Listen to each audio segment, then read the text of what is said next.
Reality show নাকি scripted, মানে তাতে যা ঘটে তার সবটাই নাকি পূর্ব পরিকল্পিত।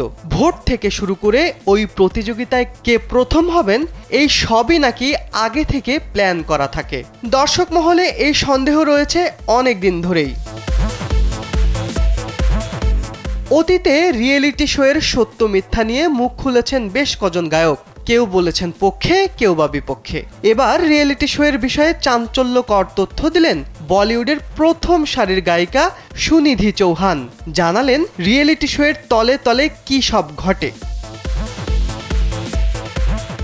সম্প্রতি ভারতীয় এক পডকাস্টে অংশগ্রহণ করেন সুনিধি। তার কথায় টেলিভিশনে যা দেখা যায় পুরোটাই কাটছাঁট। স্যান্ডেলিনা সো রূপচর্চায় আভিজাত্য। কর্তৃপক্ষের লোকেরা তাকে আগে থেকেই বলে রাখতেন অমুক প্রতিযোগীকে আগে এগিয়ে নিয়ে যেতে চাই, তাই তার সম্পর্কে ভালো কিছু বলতে হবে। সুনিধি অবশ্য এ কাজে রাজি হননি। এই কারণে রিয়েলিটি শোয়ে রিয়েল তথা আসল বলে কিছু আছে তা মানতে একেবারেই নারাজ সুনিধি। যদিও এই রিয়েলিটি শোর হাত ধরেই উঠেছেন সুনিধি, তবে বর্তমানে যত রিয়েলিটি শো আছে সেগুলোর অধিকাংশই ভাঁওতাবাজি, এমনটাই ইঙ্গিত দিলেন এই গায়িকা। সুনিধির এমন বক্তব্যের সঙ্গে একমত হয়েছেন নেটিজেনদের অনেকেই।